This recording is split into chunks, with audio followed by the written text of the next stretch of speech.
여러분, 요즘 반도체 시장 주가 하락을 보시면서 상당히 가슴이 답답하실 걸로 보입니다. AI 시대라며 반도체 슈퍼사이클이라며 하는데 지금 증시는 뭔가 개운치 않고 계속 하락 압력을 받고 있습니다. 도대체 이유가 뭘까요? 단순히 경기가 안 좋아서? 아닙니다. 지금 전 세계 반도체 판 뒤에는 미중 간의 치열한 패권 전쟁이라는 거대한 태풍이 불고 있습니다. 미국은 미국의 마이크론을 밀어주고 중국은 자국의 CXMT를 괴물로 키워내고 있어요. 이 틈바구니에서 우리나라는 지금 어떨까요? 우린 기술력이 있으니까 괜찮겠지? 방심하는 사이 글로벌 시장에서 진짜 충격적인 뉴스들이 터져나오고 있습니다. D램 시장에서는 마이크론이 SK 하이닉스를 불과 1%포인트 차이로 바짝 쫓아왔습니다. 오늘 이 영상 끝까지 보시면 지금 반도체 하락에 진짜 숨겨진 이유가 뭔지, 그리고 우리 K 반도체 자존심인 삼성전자와 하이닉스가 이 거대한 파도를 어떻게 헤쳐나갈지 명확하게 보이실 겁니다. 채널 고정하시고 영상 끝까지 시청하시죠.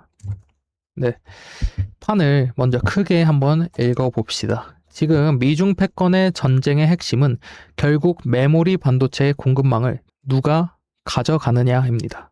미국은 안보를 이유로 중국을 반도체 공급망에서 완전히 도려내려고 하고 있죠.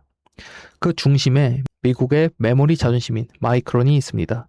미국 정부의 전폭적인 지원과 제재 속에서 마이크론은 체급을 엄청나게 불렸습니다. 반대로 중국은 미국의 목 조르기에 가만히 당하고만 있을까요? 최근 중국의 대표 메모리 반도체 기업인 CXMT, 즉 창신 메모리가 상하이 증시에 성공적으로 상장하면서 무려 12조 원이 넘는 막대한 자금을 쓸어 담았습니다. 상장 첫날부터 주가가 폭등하면서 중국 시총 상위권에 이름을 올렸죠. 과거에 중국 반도체라고 하면 기술력이 떨어지는 이류, 레거시, 범용 제품이나 만드는 곳이라며 무시를 했습니다. 하지만 지금은 어떨까요? 막대한 정부 자금과 거대한 내수 시장을 바탕으로 DDR5 같은 주력 제품들을 엄청난 속도로 찍어내고 있습니다. 속도가 무서울 지경이에요. 미국이 파고든 자리를 중국이 자국산 물량으로 채우면서 전 세계 메모리 시장의 가격 메커니즘 자체가 흔들리고 있는 겁니다. 최근에는 애플 또한 중국의 CXMT에게 거절을 당했어요. 이것이 바로 지금 반도체 주가를 짓누르는 첫 번째 숨겨진 압박입니다. 그래서 이런 거대한 패권 싸움 속에서 글로벌 성적표가 아주 흥미롭게 나오고 있습니다. 최근 발표된 2분기 글로벌 D램 시장 지표를 보면 깜짝 놀랄 만한 데이터가 찍혀 있습니다. 실제로 시장에서 삼성전자가 매출 기준 39%의 점유율로 1위를 지켜내긴 했습니다. 범용 D램 가격 상승과 HBM 라인업 덕을 좀 봤죠. 그런데 진짜 비상은 2위 자리입니다. SK 하이닉스가 2위를 유지하긴 했는데 마이크론의 매출이 전년 대비 폭증하면서 하이닉스의 등 뒤까지 칼을 겨누고 있는 형국이죠. HBM 시장에서 독주 체제를 달릴 줄 알았던 하이닉스 입장에서는 뼈아픈 추격이고 메모리판 자체가 그만큼 숨가쁘게 재편되고 있다는 증거입니다. 여기에 글로벌 투자은행 UBS가 아주 화끈한 불을 지폈습니다. 최근 여기에 글로벌 투자은행 UBS가 아주 화끈한 불을 지폈습니다. 최근 UBS가 내놓은 보고서가 반도체 시장을 발칵 뒤집어 놓았는데요. 내년 HBM4 시장에서 삼성전자가 점유율 41%를 기록하며 SK 하이닉스 39%를 제치고 왕자를 탈환할 것이라는 파격적인 전망을 내놓았습니다. 당초 시장에서는 HBM은 무조건 하이닉스 독주다라는 인식이 강했습니다. 하지만 삼성전자가 평택과 용인의 압도적인 생산 인프라를 바탕으로 AMD 같은 빅테크 기업들의 차세대 AI 시스템 메인 공급사로 치고 들어가면서 판을 흔들고 있다는 겁니다.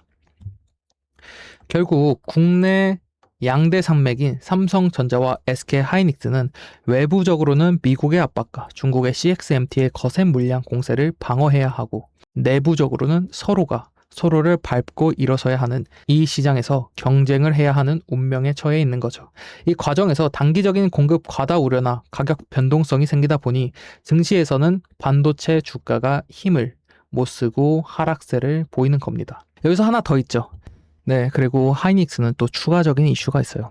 SK 하이닉스가 목표가가 하향하는 부분은 실제로 LTA 확인, 즉 좀 장기 공급 계약을 맺으면서 이 D램이나 이런 가격 반도체 부품들의 가격이 상승이 나올 때 실제로 그에 대한 수혜를 받지 못한다. 이런 이야기가 많아요. 장기 공급 계약 같은 경우에는 가격의 주가의 하단 가격을 방어하기엔 상당히 괜찮다라고 말할 수 있지만 반도체 가격에 대한 수혜를 받기에는 또 하나의 아쉽다 하는 부분이 반영되면서 실제로 2027년, 28년에 대한 실적 추정치를 낮췄다고 조정 배경을 말했습니다. 그래서 시장에서는 최근에 하이닉스에 대한 조정이 조금 더 가팔라지는 부분은 이 LTA 이런 부분에 있어서의 추가 하이닉스의 점유율이 점점 떨어지고 이 장기 공급 계약으로 인해서 실제로 미래에 대한 수혜 가치가 어느 정도 떨어지는 거 아니야? 라는 실적 추정치를 하향한 그런 바탕에 있다고 이해하시면 편할 것 같습니다. 네. 그래서 오늘의 이야기를 한 줄로 요약해 볼까요?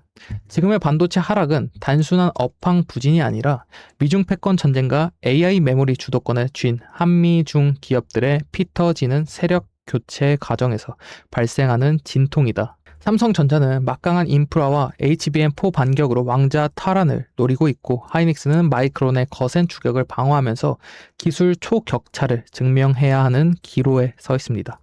투자자 여러분은 이 거대한 지각 변동의 의미를 정확히 이해하셔야 합니다.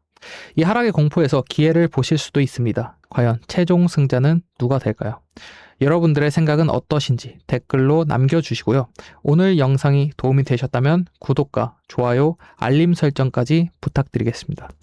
현재 반도체뿐만 아니라 많은 종목에 물려 있어서 포트폴리오 정리가 필요하거나 실제로 앞으로에 대한 방향성이나 그런 시나리오가 궁금하신 분들은 영상 하단에 번호로 상담 또는 시나리오라고 보내주시면 선착순 5분에 한해서 그 자료들 보내드리도록 하겠습니다.